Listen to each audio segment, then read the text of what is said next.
Item ಯಾವುದೇ ಇರಲಿ try ಮಾಡಿ ಆಚಿ ಚಿಕನ್ ಮಸಾಲಾ. ಮಾಜಿ ಸಚಿವ ಭೈರತಿ ಬಸವರಾಜ್ಗೆ ಮತ್ತೆ ಬಿಗ್ ಶಾಕ್. ಸುಪ್ರೀಂ ಕೋರ್ಟ್ ನಲ್ಲೂ ಭೈರತಿ ನಿರೀಕ್ಷಣಾ ಜಾಮೀನು ವಜಾ ಆಗಿದೆ.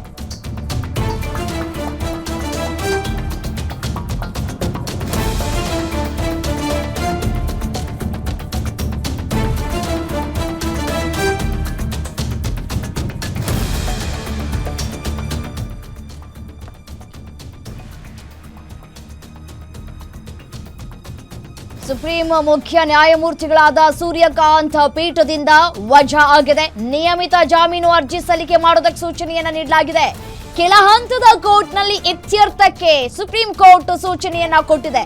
ರೆಗ್ಯುಲರ್ ಬೇಲ್ಗೆ ಅರ್ಜಿಯನ್ನ ಸಲ್ಲಿಸೋದಕ್ಕೆ ಸುಪ್ರೀಂ ಕೋರ್ಟ್ ಸೂಚನೆಯನ್ನ ಕೊಟ್ಟಿದೆ. ಭೈರತಿ ಪರ ವಾದ ಮಂಡಿಸಿದ್ದಂತಹ ಹಿರಿಯ ವಕೀಲ ಮುಕುಲ್ ರಹಟಗಿ ಬಿಕ್ಲು ಶಿವ ಕೊಲೆ ಕೇಸ್ನಲ್ಲಿ ಎಫ್ಐ ಆಗಿರುವಂತಹ ಭೈರತಿ ಬಸವರಾಜ್ ಸದ್ಯ ತಲೆಮರೆಸಿಕೊಂಡಿರುವಂತಹ ಭೈರತಿ ಬಸವರಾಜ್ಗಾಗಿ ಸಿಐಡಿ ಅಧಿಕಾರಿಗಳಿಂದ ತೀವ್ರವಾಗಿ ಶೋಧವನ್ನ ನಡೆಸಲಾಗ್ತಾ ಇದೆ. ಸಿಐಡಿ ಅಧಿಕಾರಿಗಳು ಸದ್ಯಕ್ಕೆ ಇವರನ್ನ ವಶಕ್ಕೆ ಪಡೆದುಕೊಳ್ಳುವಲ್ಲಿ ವಿಫಲರಾಗಿದ್ದಾರೆ. ರೌಡಿ ಶೀಟರ್ ಬಿಕ್ಲು ಶಿವ ಕೊಲೆ ಪ್ರಕರಣಕ್ಕೆ ಸಂಬಂಧಪಟ್ಟಂತೆ ಬಿಜೆಪಿಯ ಶಾಸಕ ಭೈರತಿ ಬಸವರಾಜ್ ಅವರಿಗೆ ಸುಪ್ರೀಂ ಕೋರ್ಟ್ ಸಹ ಬಿಗ್ ಶಾಕ್ ಕೊಟ್ಟಿದೆ. ಯಾವುದೇ ಕ್ಷಣದಲ್ಲಿ ಬೇಕಾದರೂ ಭೈರತಿ ಸಿಐಡಿಗೆ ಶರಣಾಗುವಂತಹ ಸಾಧ್ಯತೆ ಇದೆ. ಮಾಜಿ ಸಚಿವ ಭೈರತಿ ಬಸವರಾಜ್ಗೆ ಹೆಚ್ಚಿದ ಬಂಧನದ ಭೀತಿ. ಭೈರತಿ ಬಾಂಬೆಯ ಸ್ಟಾರ್ ಹೋಟೆಲ್ನಲ್ಲಿರುವ ಬಗ್ಗೆ ಮಾಹಿತಿ ಸಿಗ್ತಾ ಇದೆ. ಹೋಟೆಲ್ ಅನ್ನ ಸುತ್ತುವರೆದಿರುವ ಬಗ್ಗೆ ಸಿಐಡಿ ಮೂಲಗಳ ಮಾಹಿತಿ. ಯಾವುದೇ ಕ್ಷಣದಲ್ಲಿ ಬೇಕಾದರೂ ಭೈರತಿ ಬಸವರಾಜ್ ಅವರ ಬಂಧನ ಆಗುವಂತಹ ಸಾಧ್ಯತೆಗಳು ಇದೆ. ಸೊ ಹಾಗಾಗಿ ಭೈರತಿ ಬಸವರಾಜ್ ಅವರೇ ಶರಣಾಗಬೇಕಾದಂತಹ ಅನಿವಾರ್ಯತೆ ಇದೀಗ ಸೃಷ್ಟಿಯಾಗ್ತಾ ಇದೆ. ಕೆಳ ಹಂತದಲ್ಲಿಯೇ ಎಲ್ಲವನ್ನು ಇತ್ಯರ್ಥ ಮಾಡ್ಕೊಳ್ಳಿ ಅಂತ ಹೇಳಿ ಸುಪ್ರೀಂ ಕೋರ್ಟ್ ಹೇಳಿದೆ. ಈಗ ಸುಪ್ರೀಂ ಕೋರ್ಟ್ನಲ್ಲೂ ಕೂಡ ಜಾಮೀನು ಅರ್ಜಿ ವಜಾಗೊಂಡಿರೋದ್ರಿಂದ ಹಲವು ದಿನಗಳಿಂದ ತಲೆಮರೆಸಿಕೊಂಡಿರುವಂತಹ ಭೈರತಿ ಬಸವರಾಜ್ ಅವರನ್ನ ಸಿಐಡಿ ಯಾವುದೇ ಸಂದರ್ಭದಲ್ಲಿ ಬೇಕಾದರೂ ಬಂಧಿಸಬಹುದು. ಎಸೇನು ಇದೇ ವಿಚಾರಕ್ಕೆ ಸಂಬಂಧಪಟ್ಟಂತೆ ಮತ್ತಷ್ಟು ಡೀಟೇಲ್ಸ್ ನೀಡ್ತಾ ಹೋಗ್ತಾರೆ ಮಂಜುನಾಥ್ ನೇರ ಸಂಪರ್ಕದಲ್ಲಿ ಜಾಯಿನ್ ಆಗಿದ್ದಾರೆ. ಮಂಜುನಾಥ್, ಇದೀಗ ಒಂದ್ ಕಡೆ ಭೈರತಿ ಬಸವರಾಜ್ ಅವರು ನಾಪತ್ತೆಯಾಗಿದ್ದಾರೆ. ಸುಪ್ರೀಂ ಕೋರ್ಟ್ನಲ್ಲೂ ಕೂಡ ಹಿನ್ನಡೆಯಾಗಿದೆ. ಕೋರ್ಟ್ನಲ್ಲಿ ಏನೆಲ್ಲ ವಿಚಾರಗಳನ್ನ ಪ್ರಸ್ತಾಪ ಮಾಡಲಾಗಿತ್ತು, ಮತ್ತೆ ನ್ಯಾಯಮೂರ್ತಿಗಳು ಗರಂ ಆಗಿದ್ರು ಅನ್ನುವಂತಹ ಮಾಹಿತಿ ಸಿಗ್ತಾ ಇದೆ. ರಮ್ಯ, ಇಲ್ಲಿ ಭೈರತಿ ಬಸವರಾಜು ಬಿಕ್ಲು ಶಿವ ಕೊಲೆ ಪ್ರಕರಣದ 5ನೇ ಆರೋಪಿಯಾಗಿದ್ದಾರೆ. ಮೊದಲಿಗೆ ಭಾರತೀನಗರ ಪೊಲೀಸ್ ಠಾಣೆಯಲ್ಲಿ ನಡೆದಂಥ ವಿಚಾರಣಾ ಸಂದರ್ಭದಲ್ಲಿ ಅವರು ಈ ಕೊಲೆ ಪ್ರಕರಣದಲ್ಲಿ ಭಾಗಿಯಾಗಿದ್ದಂಥ A1 ಆರೋಪಿಯಿಂದ ಹಿಡಿದು 18 ಆರೋಪಿಗಳವರೆಗೆ ಸಂಪರ್ಕದಲ್ಲಿದ್ದರು. ಈ ಒಂದು ಬಿಕ್ಲು ಶಿವ ಕೊಲೆ ಪ್ರಕರಣಕ್ಕೆ ಅವರೇ ಸುಪಾರಿಯನ್ನು ಕೊಟ್ಟಿದ್ದಾರೆ. ಜೊತೆಗೆ ಆರೋಪಿಗಳು ತಲೆ ಮರೆಸ್ಕೊಳ್ಳೋದಕ್ಕೆ ಇವರೇ ಆರ್ಥಿಕ ಸಹಾಯವನ್ನು ಸಹ ಮಾಡಿದ್ದಾರೆ ಅಂತಕ್ಕಂಥದ್ದು ಪ್ರಶ್ನೆಗಳನ್ನು ಕೇಳಿದರು. ಆದರೆ ಭಾರತೀನಗರ ಪೊಲೀಸ್ ಠಾಣೆ ವಿಚಾರಣೆಯಲ್ಲಿ ಸಂದರ್ಭದಲ್ಲಿ ಆರೋಪಿಗಳಿಗೂ ನನಗೂ ಯಾವುದೇ ರೀತಿಯಾದಂಥ ಸಂಬಂಧ ಇಲ್ಲ, ಜೊತೆಗೆ ನಮ್ಮ ನಡುವೆ ಯಾವುದೇ ರೀತಿಯಾದಂಥ ವ್ಯಾವಹಾರಿಕವಾಗಿ ಆರ್ಥಿಕವಾಗಿ ವ್ಯವಹಾರವೂ ಸಹ ನಡೆದಿಲ್ಲ ಅಂತಕ್ಕಂಥ ಸುಳ್ಳು ಮಾಹಿತಿಯನ್ನು ಕೊಟ್ಟಿದ್ದರು. ಈ ಪ್ರಕರಣವನ್ನು ಸಿಐಡಿಗೆ ವರ್ಗಾವಣೆಯಾದಂಥ ಬಳಿಕ ಸಿಐಡಿ ಅಧಿಕಾರಿಗಳು ವಿಚಾರಣೆಗೆ ಕರೆಯುವಂಥ ಪ್ರಯತ್ನವನ್ನು ಮಾಡ್ತಾರೆ. ಆದರೆ ಇವರ ವಾದ ನಮಗೆ ಇಲ್ಲಿವರೆಗೂ ಒಂದು ನೋಟಿಸನ್ನು ಸಹ ಕೊಟ್ಟಿಲ್ಲ ಅಂತಕ್ಕಂಥದ್ದು. ಜೊತೆಗೆ ಪ್ರಕರಣದಲ್ಲಿ ಗಂಭೀರತೆ ಕಂಡು ಬಂದಂಥ ಹಿನ್ನೆಲೆಯಲ್ಲಿ ಕೋಕಾಕ್ ಆಕ್ಟನ್ನು ಸಹ ಈ ಒಂದು ಬಿಕ್ಲು ಶಿವ ಕೊಲೆ ಪ್ರಕರಣದಲ್ಲಿ ಅಳವಡಿಸಲಾಗುತ್ತೆ. ಹೈಕೋರ್ಟ್ನಲ್ಲಿ ನಡೆದಂಥ ವಿಚಾರಣಾ ಸಂದರ್ಭದಲ್ಲಿ ಈ ಕೊಲೆಗೆ ಕೋಕಾ ಆಕ್ಟ್ ಅನ್ವಯ ಆಗೋದಿಲ್ಲ ಅನ್ನೋ ನಿಟ್ಟಿನಲ್ಲಿ ಆ ಒಂದು ಆಕ್ಟನ್ನು ರದ್ದುಪಡಿಸಿದಂಥ ಹೈಕೋರ್ಟು ನಿರೀಕ್ಷಣಾ ಜಾಮೀನು ಅರ್ಜಿ ವಿಚಾರಣಾ ನ್ಯಾಯಾಲಯ ಅಂದರೆ ಜನಪ್ರತಿನಿಧಿಗಳ ನ್ಯಾಯಾಲಯದಲ್ಲೇ ಬಗೆಹರಿಸಿಕೊಳ್ಳಿ ಅಂತಕ್ಕಂಥ ಒಂದು ಸೂಚನೆಯನ್ನು ಸಹ ಕೊಟ್ಟಿತ್ತು. ಅದಾದ ಬೆನ್ನಲ್ಲೇ ಜನಪ್ರತಿನಿಧಿಗಳ ಕೋರ್ಟ್ನಲ್ಲೂ ಅರ್ಜಿ ಹಾಕ್ತಾರೆ, ಅಲ್ಲೂ ವಜಾ ಆಗುತ್ತೆ. ಮತ್ತೆ ಹೈಕೋರ್ಟ್ ಮೆಟ್ಟಿಲೇರ್ತಾರೆ, ಅಲ್ಲೂ ಸಹ ಮೊನ್ನೆ ಅಂದರೆ ಫೆಬ್ರವರಿ 10ನೇ ತಾರೀಕು ಬಸವರಾಜ್ ಸಲ್ಲಿಸಿದಂಥ ನಿರೀಕ್ಷಣಾ ಜಾಮೀನು ಅರ್ಜಿ ವಜಾ ಆಗುತ್ತೆ.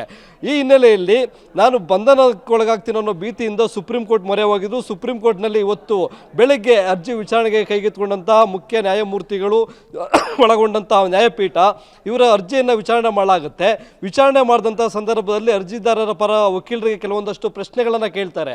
ಇಲ್ಲಿ ಭೂಮಾಫಿಯಾ ಅಂತಕ್ಕಂಥದ್ದು ರಾಜಕೀಯ ಶಕ್ತಿಯಿಂದಲೇ ನಡೀತಾ ಇದೆ ಅಂತಕ್ಕಂಥ ಪ್ರಶ್ನೆಯನ್ನು ಕೇಳ್ತಾರೆ. ಆ ಸಂದರ್ಭದಲ್ಲಿ ಭೈರತಿ ಬಸವರಾಜ್ ಅವರ ಪರ ವಕೀಲರು, ನಾವು ವಿರೋಧ ಪಕ್ಷದ ಶಾಸಕರಾಗಿದ್ದೀರಿ, ನಮ್ಮ ಸರ್ಕಾರ ಅಲ್ಲಿ ಅಧಿಕಾರದಲ್ಲಿಲ್ಲ ಅಂತಕ್ಕಂಥ ಒಂದಷ್ಟು ಮಾಹಿತಿಯನ್ನು ವಾದ ಮಂಡಿಸೋ ಮುಖಾಂತರ ಕೊಡ್ತಾರೆ. ಅದಕ್ಕೆ ಪ್ರತಿವಾದ ಮಂಡಿಸಿದಂಥ CID ಅಂದರೆ ರಾಜ್ಯ ಸರ್ಕಾರದ ಪರ ವಕೀಲರು ಈಗಾಗಲೇ ಏನು ಬೈರ್ತಿ ಬಸವರಾಜ್ ಅವರಿಗೆ 6 ತಿಂಗಳಿಂದ ವಿಚಾರಣೆಗೆ ಕರೀತಾ ಇದ್ದೇವೆ, ವಿಚಾರಣೆಗೆ ಹಾಜರಾಗ್ತಾ ಇಲ್ಲ.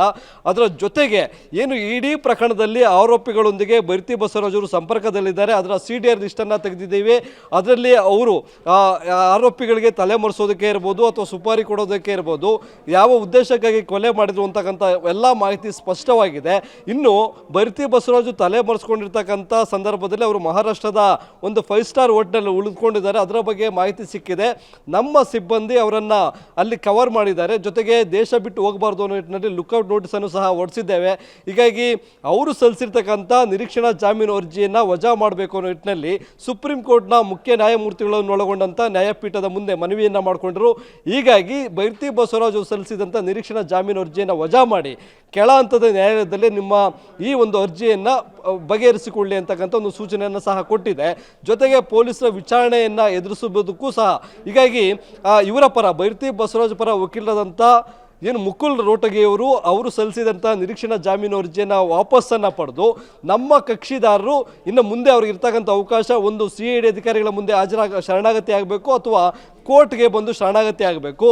ಅದನ್ನು ಸ್ಪಷ್ಟವಾಗಿ ಅಲ್ಲೂ ಸಹ ಹೇಳಿದ್ದಾರೆ. ನಮ್ಮ ಕಕ್ಷಿದಾರರು ಶರಣಾಗತಿ ಆದಂಥ ಬಳಿಕ ನಾವು ರೆಗ್ಯುಲರ್ ಬೇಲ್ಗೆ ಅರ್ಜಿಯನ್ನು ಸಲ್ಲಿಸ್ತೇವೆ ಅಂತಕ್ಕಂಥ ಒಂದು ಮಾಹಿತಿಯನ್ನು ಸುಪ್ರೀಂ ಕೋರ್ಟ್ಗೆ ಕೊಟ್ಟಿದ್ದಾರೆ.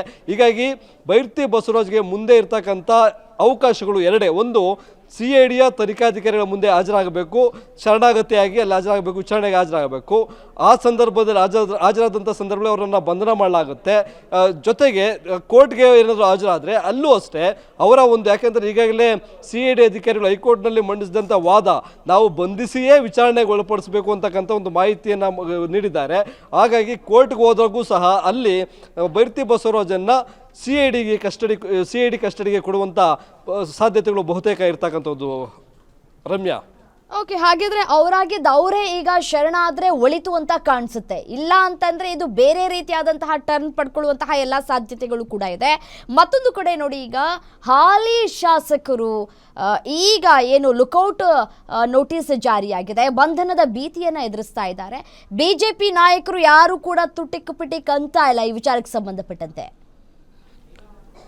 ಆ ವಿಚಾರದ ಬಗ್ಗೆ ಹೇಳೋದಾದರೆ ರಮ್ಯಾ, ಇಲ್ಲಿ BJP ನಾಯಕರಿಗೆ ಯಾವಾಗ ಬೈರ್ತಿ ಬಸವರಾಜು ಕೊಲೆ ಪ್ರಕರಣದಲ್ಲಿ ಭಾಗಿಯಾಗಿದ್ದಾರೆ ಅಂತಕ್ಕಂಥ ಮಾಹಿತಿ ಲಭ್ಯವಾಯಿತು, ಗೊತ್ತಾಯಿತು, ಆವತ್ತಿಂದಲೂ ಸಹ ಅವರ ಪಕ್ಷಕ್ಕೆ ಮತ್ತು ಅವರ ಪಕ್ಷದ ಮುಖಂಡರಿಗೆ ಒಂದು ರೀತಿಯಾಗಿ ಮುಜುಗರವನ್ನು ಕಾಡ್ತಾ ಇದೆ. ಯಾಕೆಂತಂದರೆ ಯಾವ ರಾಜಕಾರಣಿಯೂ ಇಲ್ಲಿವರೆಗೂ ಆ ಒಂದು ಬೇರೆ ಬೇರೆ ಅಕ್ರಮಗಳಲ್ಲಿ ಭಾಗಿಯಾಗಿ ಜೈಲಿಗೆ ಹೋಗಿದ್ದಾರೆ. ಕೊಲೆ ಪ್ರಕರಣದಲ್ಲಿ ವಿನಯ್ ಕುಲಕರ್ಣಿ ಅಂದರೆ ಕಾಂಗ್ರೆಸ್ ಪಕ್ಷದಿಂದ ಆ ಒಂದು ಕೊಲೆ ಪ್ರಕರಣದಲ್ಲಿ ಹೋಗಿದ್ದಾರೆ.